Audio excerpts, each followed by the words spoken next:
22nd of October. My name is Roby Jenkins. And my name is Bernard. And this is the news.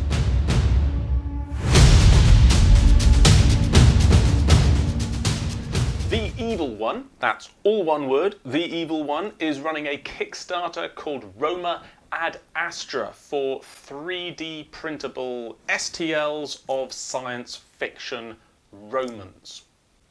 North Star Military Figures has announced a new plastic box set with Metal Command for light dwarf infantry for the Oathmark fantasy battle game. Sally Forth have had to cancel their Rising Tides Spy-Fi Kickstarter. Cybor have also announced new dwarf releases with a range of new heroes and bear-riding dwarfs. Reaper has released a new set in their Bones Black range called Blood Demons. Warcradle have announced with the new 3rd edition of Wild West Exodus a brand new 2-player box set called Showdown at Retribution. Puppets War have a new range of 28mm jump packs and jetpacks. Cromlech has shown photographs of their new Orc Clanker, a giant walker machine. And Vanguard Miniatures have announced new releases in their 6mm sci-fi ranges and in their spaceship ranges. Now you may wonder what this eclectic range of different news items that I have cherry-picked from the dozens of potential new releases, announcements, Kickstarters and Patreon opportunities have in common. And the fact is that, in fact, in many cases, they do not have all that much in common, but they all speak to a particular theme, which I've touched upon before, but it deserves looking at again. It deserves looking at in more detail, particularly in the context of the last 2 episodes I've done over the last 3 weeks about 3D printing. We're going to talk about intellectual property theft, infringement, rights, fair use, all that kind of stuff. Big headline, I am not a lawyer, and this is not legal advice, but this is Precinct Omega.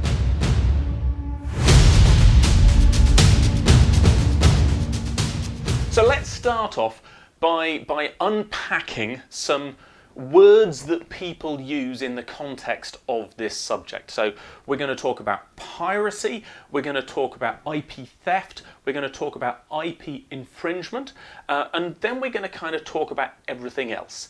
And as I said, not a lawyer, not legal advice. This is going to touch upon the legalities of some of this stuff, but what I really want to delve into is the stuff that goes beyond law, where stuff is or is not ethical and where stuff is or is not moral, and why that matters. Because for a lot of people who are getting into discussions about piracy and IP infringement in the world of miniatures wargaming, often they're not really discussing whether something is legal or illegal. What they're really talking about is how something feels to them and whether it feels right or whether it feels wrong. And I kind of want to give people a sense of the bigger picture so that when you're considering within yourself whether something is right or wrong, you have a better grasp of what the different intricacies of the whole picture within the actual industry and the community are.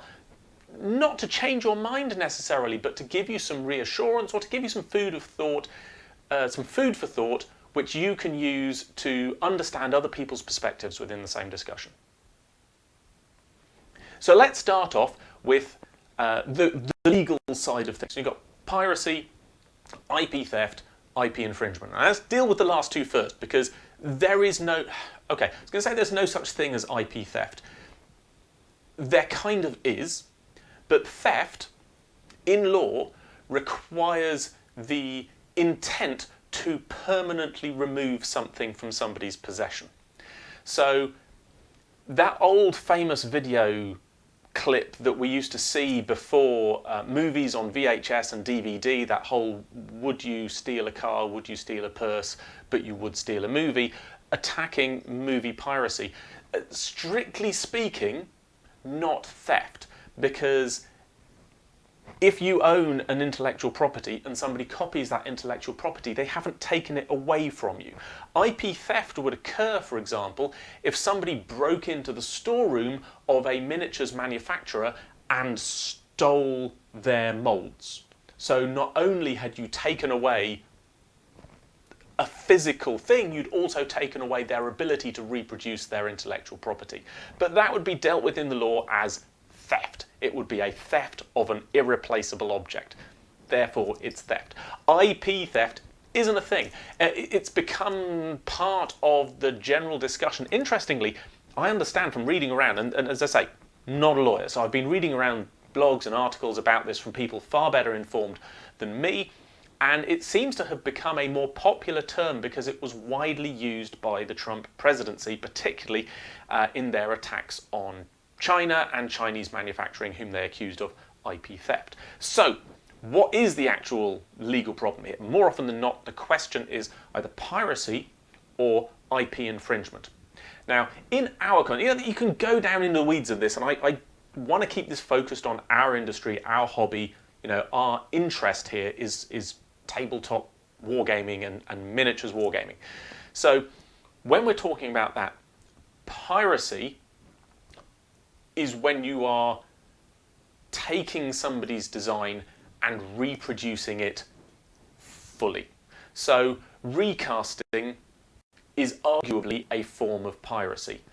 Stealing somebody's STLs and reproducing them without their permission, that is piracy. If you meticulously reproduce somebody's pre-existing design, so the classic example is Games Workshop or somebody announces a forthcoming miniatures release. Somebody takes all of the photographs of that release and they painstakingly reproduce that as an STL, and they either sell that or they give it away for free. Is that piracy or is that IP infringement? Well, technically, it's infringement because they have used their own capacity to interpret a product in a new way. Now, they might have been trying to effectively forge that product, but it's a forgery.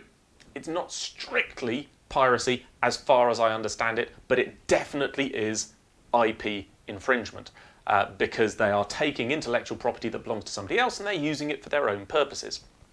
So, as I get it, as I understand it, and I'm sure if you know better than me, you can stick it in the comments, please, absolutely, I'm more than happy to be corrected. But as I understand the legal side of it, that's where it is. Now, I want to kind of draw a line, first of all, and go piracy, bad. As far as I'm concerned, as both a consumer and a producer of products for miniatures wargaming, piracy equals bad. When somebody shares the PDFs of my books for free on a site for people to download so they don't have to pay me to read those books, that is bad for me. I am losing out on income. People may say, oh yeah, but I wouldn't have downloaded those books if they hadn't been available for free. Yes, but you can't control then who else is downloading those books. Your position might well be that, but you had enough curiosity about that to download it and read it. If your curiosity wasn't sufficient that you actually wanted to buy the book from me and play the game, why did you download it in the first place? If there was something in that you wanted to read, to own, to possess, you should have paid the money for it. And I'll throw it out here to people. Honestly, if you want to buy one of my books, but the PDF is too expensive, and I freely admit that I pitch the prices on my PDFs moderately high compared to other games in the market because that's how much they need to be for me to make a living. But if you absolutely cannot afford to buy those books, but you desperately want one, drop me an email. Okay, I am not that difficult to reach. Contact me on social media or whatever. Let me know what your position is, and I will make arrangements. I will make sure that you can get that book. Either it'll be for free or it'll be at a discount that you can afford or whatever. You and I can have a chat, and I will put that book in your hands in a way that is fair to you and to me. Okay? So you don't need to go out and hide and hunt down a free PDF on some Russian pirating website. That is just stabbing me in the gut. Come and talk to me and I'll help you out. All right, that's piracy. Piracy, bad. You recast somebody miniatures, bad. Always bad. I don't care who it is. I don't care how big the company is, how expensive those miniatures are for you to buy, how poor you are. If you are recasting somebody else's miniatures, that is bad. That's my line. Okay? But let's move on to the question of IP infringement, because that is much more interesting. And in that context, I want to take a look at this week's news items in a bit more detail, because they really speak to this question of IP infringement on a lot of different levels. And you can sort of unpack aspects of both the legal and the ethical and the moral side of this as we go through it. So let's take a look to start with the new forthcoming release from Warcradle. Now, Wild West Exodus has been on such a journey in its life of existence, and I am really pleased that it still sits with an active development team at Warcradle, which is the development arm of Wayland Games. And Wild West Exodus, if you've not come across it, began as a kind of Victorian sci-fi take on the Wild West. It was kind of, yeah, Victorian sci-fi is right. Not exactly steampunk, a little bit more sort of magical and improbable than that. And Warcradle have kind of taken that original concept and they've turned it up to 11. Once upon a time it was, steam horses and electrical guns, and now we've got full-on sci-fi. I mean, it's almost beyond Victorian sci-fi. It's pretty much a blend of true space opera sci-fi and a vaguely Victorian era setting in the Wild West. Okay, and I got nothing against that. I think it's really cool. The new box set looks really interesting. Showdown at Retribution is a really interesting new release that's coming from Warcradle. I would love to get my hands on a box, but again, my painting backlog is so enormous I can't imagine I'd ever actually get those miniatures painted. But the designs look really interesting. I've played the game a couple of times. It's second edition of the game I have played. It was moderately engaging. Didn't set my mind on fire, but it was an okay game.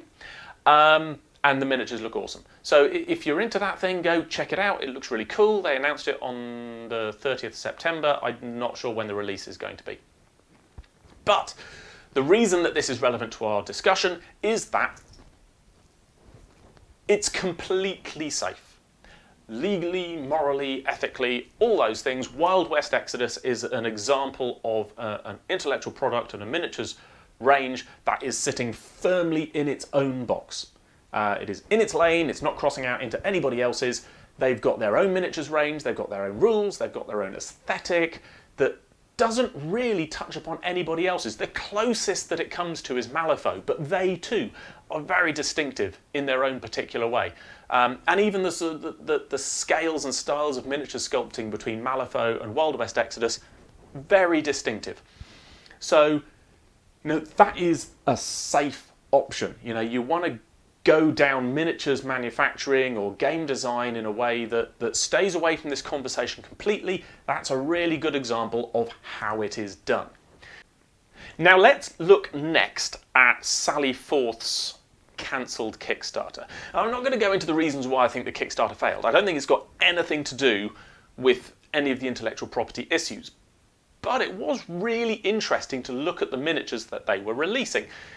A lot of them were very reminiscent of specific named characters from TV series, movies, from the great era of spy-fi that you would probably be familiar with.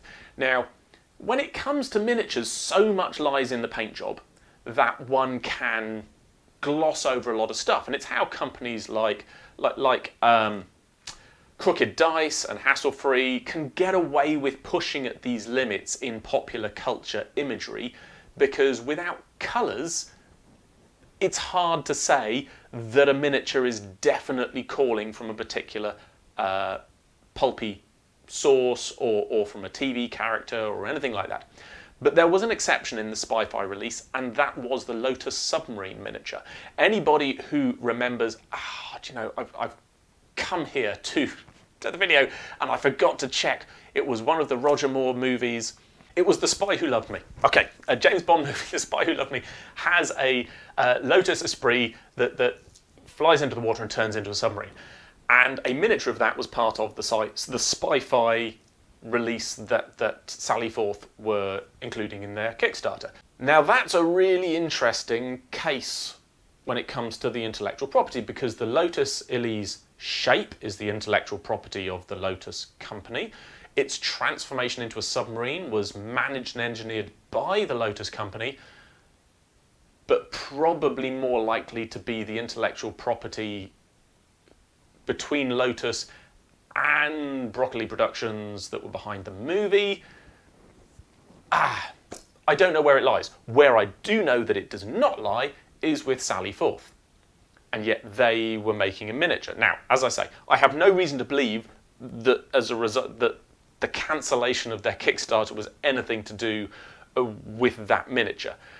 Or that they were in any way subject to any kind of legal threats. As far as I know, they cancelled the Kickstarter because it wasn't attracting the interest that they wanted in order to make it work.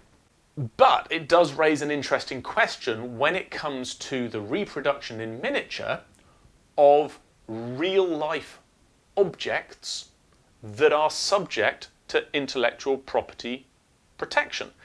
And the obvious example is in World War II, Vietnam, Cold War era vehicles, tanks particularly, that are meticulously reproduced. Now, are those designs aesthetically in the public domain?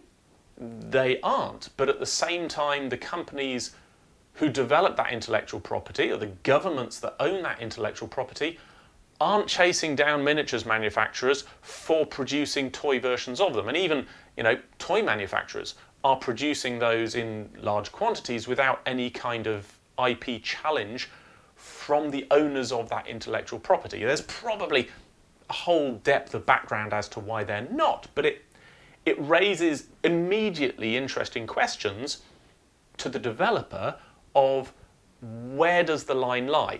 And this is the first point that I wanted to make, and why I drew this example out, is that once you get away from the clear space that's being occupied by somebody like Wild West Exodus, you immediately start to run into areas where you're potentially getting into a poorly defined area of what constitutes intellectual property and what doesn't, what's protected, what's enforced, and what you can get away with as a developer. And this is interestingly illustrated in the Roma Ad Astra campaign. Now, as I've said before, often I'm not that inclined to bring Kickstarters that often into the news, and unless they've got something significant to offer, and particularly when they're just a Kickstarter for digital files. But this one did have something interesting to offer. I mean, first of all, I do love the aesthetic of sci-fi Romans. They do look very cool. But the thing that leapt out at me is that amongst the weapons that the guys in this Kickstarter are equipped with is one that bears a striking resemblance to a las rifle design that has appeared in Games Workshop's intellectual property. And immediately one must ask, why? Why would this company that has designed its own miniatures from scratch with inspiration from historical Republican-era Roman armies, but which are nevertheless completely new designs, add something to those designs that is instantly reminiscent of intellectual property that belongs to a different company? I'm not going to answer that question right now because it's coming up. But it feeds in then to the products of companies like those I mentioned, like Puppet Swore and Cromlech, where they are producing those aftermarket products that tap into some aspect of the design of Games Workshop, so that those backpacks from Puppet Swore are clearly intended to fit on the backs of Space Marines. And the Orc Clanker from Puppets War, even more so, wrong, the Orc Clanker from Cromlech, even more so, isn't even a bit, it's an entire model. Brand new, completely not drawing upon the designs of any other company, but definitely tapping into an aesthetic well established by Games Workshop. So you've got the Puppets War stuff that are completely original miniatures, but nevertheless designed to be compatible with somebody else's IP. And then you've got a completely original miniature from Cromlech, which is designed to be compatible with somebody else's aesthetic. And it's reasonable now for us to ask why. When you've got companies like Warcradle, like Wayland Games, who have generated a completely new setting, new miniatures, new aesthetic, totally new designs, why are other companies like Cromlech and Puppets War and Vanguard producing miniatures, products, bits that rely upon the context of some other company's intellectual property to work, and in this case, Games Workshop? And again, I'm going to come to the answer to that question in due course. But before we get to that, let's look at the two other companies that I mentioned in the news, which was North Star Military Models, who have released their light infantry dwarfs in plastic with a metal command, I think, and also Cyborg, who have released their own dwarf heroes and mounted dwarf knights on bears. They are all pretty cool miniatures. I encourage you to check them out. So the North Star Military Models dwarves are specifically designed for Oathmark, which is a fantasy battle game published by Osprey Games and written by Joseph McCulloch, I believe. It's been very successful. But Oathmark is interesting in that it's a new game, it's a new design, it's a new setting, but it's clearly intended to attract the audience of those people who used to play Warhammer Fantasy Battle and who never made the transition to Age of Sigmar, because Age of Sigmar is a very different game with an extremely different setting. Warhammer Fantasy Battle was very traditional fantasy with very traditional historical battle aesthetics. Oathmark is a new game, and yet its design is clearly intended to implement the same aesthetics as Warhammer Fantasy Battle in a new way. And the dwarfs that are made for Oathmark, they're dwarfs. They are classic fantasy dwarfs. They're the fantasy dwarfs that everybody has been riffing on since before Tolkien. Yeah, I mean, Tolkien sort of embedded that image in mind, but he drew so deeply heavily from Scandinavian mythology to illustrate what those dwarves were like and who they were and how they lived. You know, it feels like we've had fantasy dwarves forever, but we haven't. And Games Workshop drew heavily upon that imagery established by Tolkien in Warhammer Fantasy Battle, and then they took what they developed in Warhammer Fantasy Battle and they retained and expanded that in Age of Sigmar. And, you know, there are people who have been trying to cry foul on Games Workshop's Warhammer setting for decades, always saying, oh, well, they're just ripping off Tolkien. Do you know what? The question I would put to you as we move on to the next part of this discussion is, who owns an aesthetic? So if we look again at Cromlech and Puppets War, are they equivalent? Puppets War's designs aren't actually grimdark sci-fi. They're actually more pulp sci-fi or space opera sci-fi. They're quite clean lines. They've got no skulls, they've got no chains, they've got no spikes. They're smooth sci-fi. They are sophisticated sci-fi. They're compatible with Games Workshop's models, but their aesthetic is not grimdark sci-fi. So they're playing with compatibility, but their intellectual property is actually quite separate.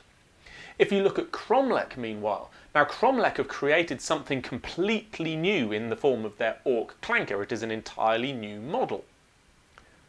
But there's no question that it is knee-deep in Games Workshop's Orc aesthetic of this, clinker-built, jury-rigged, smashing monster with, rivets and metal plates all over it and pistons and stuff. It is absolutely deep in Games Workshop's own aesthetic.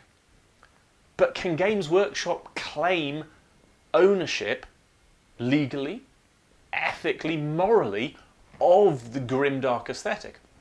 Or is Cromlech legitimately entitled to explore that aesthetic in completely new creations that just happen to riff on the same sensibilities, the same artistic concepts? Now, before we move on, I do want to bring up Reaper again. Because a lot of this conversation tends to revolve around Games Workshop. And again, that's really important to this topic, but it isn't just a Games Workshop question. Reaper's latest release is interesting, but Reaper's history is more relevant. Now, Reaper Miniatures has for decades been making miniatures that are highly, consciously compatible with the Dungeons & Dragons game and its many official settings. But Reaper has no official relationship with Wizards of the Coast or Hasbro or Dungeons & Dragons or anything. So what they've been producing are things that reflect the descriptions given in the text of these books, but that are distinct from the artistic depictions and often given their own names. And a classic example, which we've seen not just from Reaper but from multiple different manufacturers, is the Beholder. The idea of a floating spherical monster with a big fanged mouth and various multi-tentacled eyes sprouting off themselves is not something that Hasbro or Wizards of the Coast can own, as far as I understand. It's an idea that has been riffed on and explored by dozens of companies. You can't reproduce one that looks exactly like the one in the Dungeons & Dragons rulebook, and they can't produce art that's based on a miniature that's made by somebody else. It goes both ways. Just the concept isn't something that can be controlled. But that's within law. And as I say, I'm not a lawyer, this is not legal advice, and I've probably got things wrong. I'm far more interested in the ethical and moral questions, which is where we're going to move next, because the latest Reaper box release is Blood Demons. Now, anybody who's familiar with Games Workshop Fantasy 40k Chaos range is going to know that the idea of Blood Demons is a trope that Games Workshop has played on heavily for many years. But is it something unique to Games Workshop? When you look at the designs of the new Blood Demons from Reaper, it's hard, if you're embedded in the Games Workshop aesthetic, not to go, oh, those are clearly Bloodthirsters. Not Bloodthirsters, Bloodletters. That's the one. Bloodthirsters big ones, Bloodletters little ones. Okay, those are clearly a version of Bloodletters. They look very similar to the 2nd and 3rd edition Bloodletters before they went all back to being sinuous and stuff. But if you're not invested in the Games Workshop aesthetic, you're going to see those designs and go, oh, those are clearly devils from the WotC Hasbro Dungeons & Dragons setting. And they certainly do, if you look at the physical description of devils and demons in WotC, they fit that description very well, but they don't actually represent any of the artistic depictions of demons and devils. Where I'm going to here is that the perspective of the observer is going to influence what they think the influences are of any given thing that they are looking at. They can't perceive in an object an influence with which they are not themselves familiar. Okay. So that's something that I'm sort of adding there to take away. So let's do a very, very quick summary of the legal position on all of this. And it is very quick, not a lawyer, not legal advice. But Games Workshop is litigious. Some would say famously so, some would say notoriously so. They are not afraid to defend their intellectual property, and although they have wound their neck in a bit from their worst excesses, they are still keen to defend their rights. So if companies like Vanguard, Puppets War, Cromlech were actually legally infringing on Games Workshop's intellectual property rights, I can assure you Games Workshop would tell them to stop. The fact that Games Workshop has not told them to stop tells you in very big lights that as far as Games Workshop's lawyers are concerned, the works of these companies are legal. Straightforward. But as far as the discussion online goes, actually most people don't care whether or not it is legal. What they're really interested in is whether it's ethical or whether it's moral. And I want to touch upon those two things. So first of all, let's talk about what I think is the difference between something being ethical and something being moral. So ethics that are something that apply to a particular group of people who hold a particular status. So as, for example, a chartered member of the Chartered Institute of Personnel and Development, as I am held to certain ethical guidelines in my practice as a human resources professional. And if I breach those guidelines, I can be brought before an ethics council and potentially stripped of my membership status. Okay? I am held to those ethical standards. If you are not a member of my institute, you are not held to the same ethical standards. So you can do things that for me would be unethical. Okay? So this is why we talk about things like legal ethics and medical ethics and the ethics around teachers or nurses or priests or whatever that means. Okay? So ethics applies to a certain particular group of people, and in this case we are talking about the manufacturers of tabletop miniatures. And even when something is legal, there may be a question on whether it is ethical. So an example I haven't specifically mentioned up till now, because they haven't got any new releases, so they weren't in the news, is RTLW, which is a Polish, I believe, company that make a wide range of very nicely designed, very well cast, 28 to 32 mil miniatures in a firmly grimdark aesthetic. Grimdark sci-fi, very 40k compatible. Particularly, they include a number of miniatures within that range that are obviously inspired by characters within the Black Library range of novels. And that's where we get into this question of ethics. For some people, they come across the RTLW miniatures, they see the characters from the novels that they love, miniatures for those characters that are not available anywhere else. They're not made by Games Workshop. They're not put into the market by anybody else. And their response is, this is fantastic. I can include my favourite Inquisitor, my favourite Arbitrator, whatever, my favourite Commissar, I can now include in my Imperial Guard army or whatever it is by buying them from RTLW. That's one reaction. One reaction is, this is great. A thing that I want is available to me and I can buy it. The other reaction is, that is atrocious that they are using the hard work of the authors and the publishers and the people behind Games Workshop who invented these places and these people and these adventures. They are using that for their own profit to create miniatures that otherwise aren't available. And that's terrible. Where you fall on that spectrum between that's great and that's terrible depends on how you perceive the ethical framework within miniatures wargaming. Is it or is it not ethical to use other people's imaginative hard work to create products that you sell for your own profit, which isn't then shared with the people whose original hard work created the inspiration? Now, generally speaking, the answer is that it depends.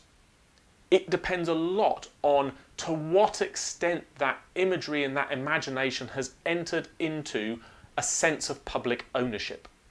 To what extent it is considered to be privately restrained to the owners of that property, or to what extent the general public at large, the consumer public, has come to believe that they possess an ownership of that character. And you can absolutely see an equivalent to that in things like the fan fiction community or in the slash fiction community, because that really represents the point at which the consumers of a product perceive a personal ownership over characters and settings and situations, that they can create new content that tells stories about those characters and within those settings that satisfy them in a way that never occurred to the author or even might offend the author, but the perception of the consumer is that they possess an ownership of those characters. So for you, your personal ethics within miniatures wargaming will vary depending on the extent to which you possess a sense of personal ownership over those characters.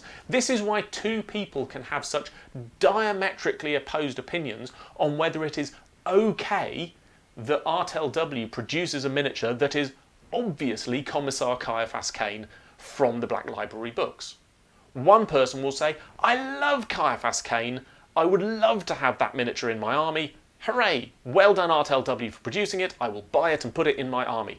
Because their sense of ownership is such that it is divorced from the original owners of Games Workshop, Black Library, Aaron Dembski-Bowden, whatever. Okay? Meanwhile, you'll have somebody else who is equally passionate about Caiaphas Cain but perceives the ownership of that character to still sit very clearly with Black Library and with Aaron. And any attempt to interpret or expand or grow on that character that isn't controlled by the Black Library and Aaron, to them is offensive and unethical. So I'm not saying that there's a straight answer. There isn't a straight answer. Your perception of whether something is ethical or not is going to vary depending on your experience. And that's when we drift into the question of morality. So I've been talking about ethics as us consuming within the industry of miniatures wargaming. When we get to morality, we're then talking about an internal experience, not an external one. So you and I may disagree about our ethics, but whether something is moral is fundamentally something that only I can decide. So if you are on the fence about buying a product that you feel ethically crosses a line into somebody else's intellectual property, and you decide to do it, you may feel that you have done something immoral. Okay? You didn't do anything unethical. Somebody offered a product legally on the market, you paid a fair price, you took that product, that was an ethical transaction, but because you may feel that the existence of that product transgressed ethical boundaries, by then participating in that unethical business by buying the product, you have been immoral. So those are the differences between them. Wow, we've gone deep into the philosophy of ethics and morality, and there are probably now, if I hadn't annoyed the lawyers enough by getting all of the stuff about intellectual property infringement wrong, I've now annoyed all of the philosophy majors who are going to tell me that my understandings of ethics and morality are wrong. But before I finish, let's go back to that ethical question, because there's a big part of this that is industry related that we need to talk about. And this, if anything, I think is probably the most important part of the conversation, because people don't necessarily think of the ethical implications of products that are produced within or around or adjacent to the Games Workshop aesthetic with all of the information immediately in their minds. And this is really important. Games Workshop is huge. In our market, in our industry, I always talk about them being the elephant in the room. They really are. They are occupying so much of the market. They are defining so much of what the market does, what it is, how people write games, publish games, release miniatures, present rulebooks. It's all being influenced and driven by what Games Workshop thinks is right. Therefore, the fact that there are businesses, companies who are coming along and saying, look at this elephant in the room, how can I monetize this elephant to my advantage, is not that surprising. The bigger a company gets, the more likely it is that people are going to seek to monetize their success for their own private success.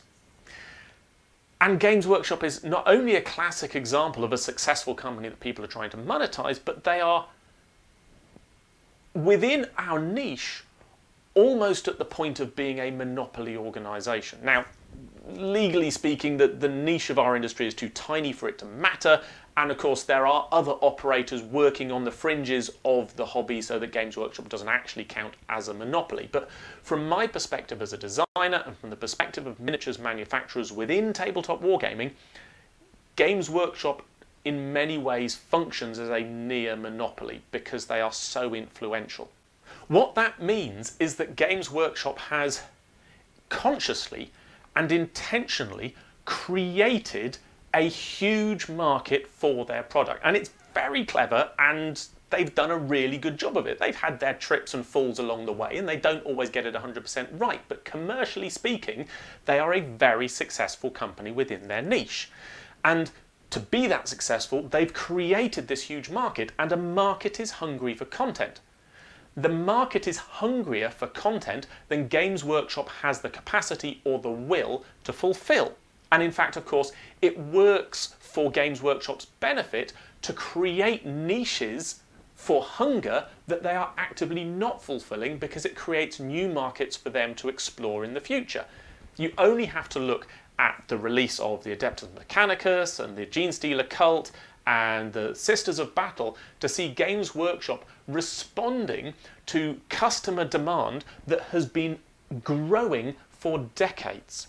And it has to be a very careful balancing act internally at Games Workshop to say, yes, there's demand, yes, there's hunger, but is the market large enough that we can actually service that hunger, service that desire in the community of people buying our products?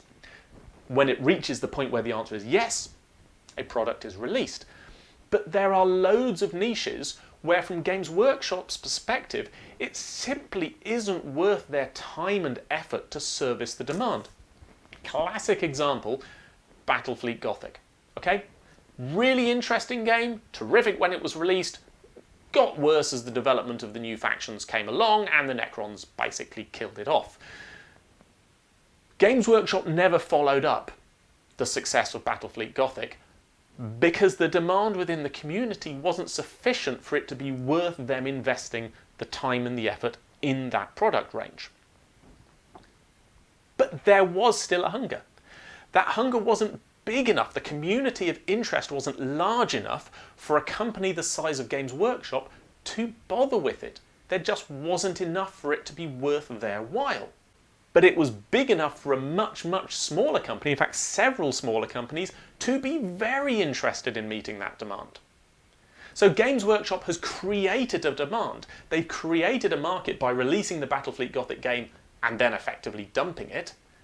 They've created that demand, and somebody will step in and fill that demand. Good examples, Vanguard Miniatures that I mentioned before, and another one called Battlefleet Galaxy that's a one-person business like Vanguard, but rather than Vanguard that produces miniatures and then casts them in metal and resin, Battlefleet Galaxy just does 3D printing of his own original designs. Original designs, completely new, but firmly rooted in the grimdark aesthetic and the aesthetic of battleship conflict that was created by Games Workshop in their Battlefleet Gothic game. Okay, so it's legal. Question is it ethical? Well, Games Workshop isn't filling the demand. The market is there. Somebody is going to fill it.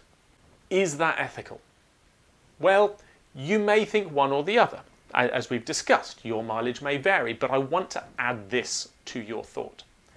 Games Workshop is constantly growing its market. It is constantly growing demand, and it releases games when it believes there is sufficient demand for them. Necromunda, Blood Bowl, Aeronautica Imperialis, Adeptus Titanicus, these games were released and supported when Games Workshop believed that the critical mass of demand was sufficient, that it was worth them supporting it. They haven't released Battlefleet Gothic yet, and that demand is being met by other smaller companies. The fact is, though, those companies are doing Games Workshop a huge favour. For two reasons. First, I've described small companies like those miniatures developers, like games developers like myself and Nordic Weasel and others, as Games Workshop's unpaid R&D department. We are exploring the phase space of miniatures wargaming that's adjacent to Games Workshop's products, producing new ideas, creating new random generation approaches, creating new concepts for games, or creating interest and demand in things like solo miniatures wargaming that Games Workshop has historically ignored. Games Workshop pays a lot of attention to what we are doing. Okay? Their designers, their marketing people, their developers, they are watching what goes on in the market because they want to learn from their unpaid R&D department. Plus, not only are companies like Vanguard and Battlefleet Galaxy allowing the Battlefleet Gothic community to continue exploring that game space and offering inspiration for future exploitation by Games Workshop, but they're keeping that community alive. Without new content, without new miniatures, interest in Battlefleet Gothic and spaceship gaming is only going to die away and move to less Games Workshop centered games like Full Thrust, like Infinite Dark, like A Billion Suns. Okay? But interest in Battlefleet Gothic is sustained by these companies that are deeply exploring the phase space of that game's potential. At some point, the market will be large enough and sustained enough that Games Workshop will pay attention, will go, thanks very much, I'm going to do that now.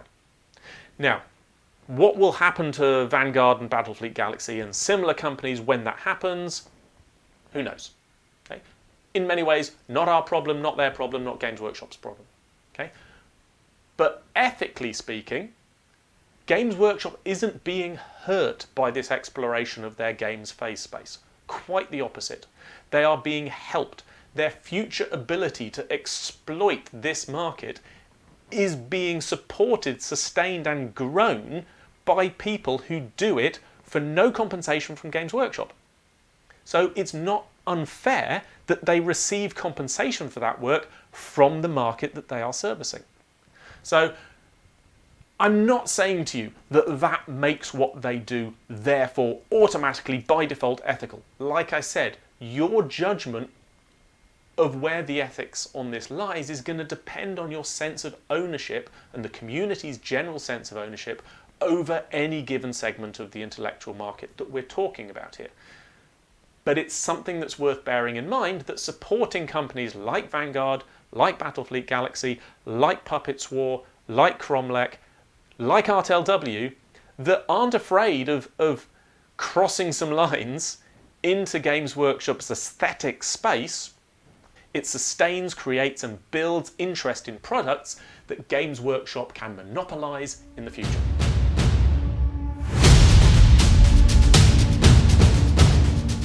But these episodes are always far too long when I'm not scripted and I'm just working on notes. I'm so sorry. So let's get to the end of this, because I always say, so what? What about Precinct Omega? Does that mean that I'm going to start exploiting Games Workshop's intellectual property to my advantage?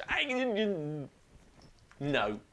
I much prefer the Wild West Exodus approach. I like developing my own intellectual properties. I like working clearly and firmly a step away from what other people are doing if I possibly can. But that said, I still recognise the interest that people inevitably have in Games Workshop. As a result, I have done things like create a game called Zero Dark Millennium, which is a small supplement that my patrons can get, which makes the Zero Dark rules that much more compatible with Games Workshop's products. And I'm not going to apologise for that, but I am going to keep that separate from my public work. It sits behind the Patreon paywall, it's shared with my patrons in a light-hearted, tongue-in-cheek way, and it's a way to explore different ways of playing my game in different contexts. I'll throw it out there as well. I even do a few simple adjustments or new additional rules that will let you play like Star Wars themed games in Zero Dark.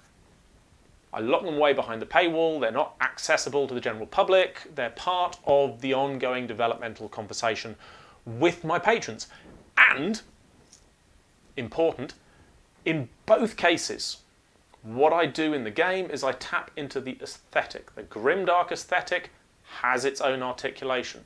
The galaxy far, far away has its own articulation. It is not Star Wars, it's not Warhammer 40,000 or the Dark Millennium. It is my own setting exploiting the aesthetic established by somebody else. I feel that's okay, but I'm conscious enough of the limits and the barriers that I do keep it behind the paywall. So if you'd like to have a look at Zero Dark Millennium or Zero Dark Distant Galaxy, then you can come along and support the Patreon as well and have a peek at that. Right, that's everything I've got to say this week. Thank you very much for joining me, and I will speak to you again next time. If you enjoyed this content, please consider supporting Precinct Omega via Patreon for behind-the-scenes, early access and exclusive extra videos and blogs, or help keep the show on the road and get great new games from Precinct Omega at Wargaming.